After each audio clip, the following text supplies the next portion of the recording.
Hey there, it's Bootzone here. I've got this Hotpoint Aquarius WF310. I've made a video of putting a washing machine in a washing machine with this machine. Not much happened in that one, so I'm going to throw a brick in it. I've got a brick over here. I've got no glass in the door, so I'm just going to put it on spin and chuck a brick in it. Here goes.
It's taken 2 bricks. It looks like it's pooped.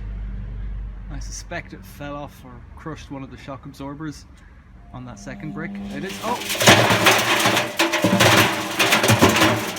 Wow, it's still trying. I think it's finished its spin and now it's just on to agitate the laundry. Amazing.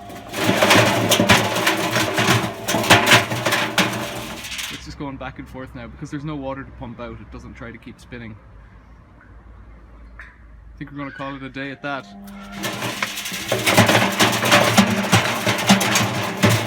Hotpoint Aquarius WF310 1100 spin. Thanks for watching. See you later.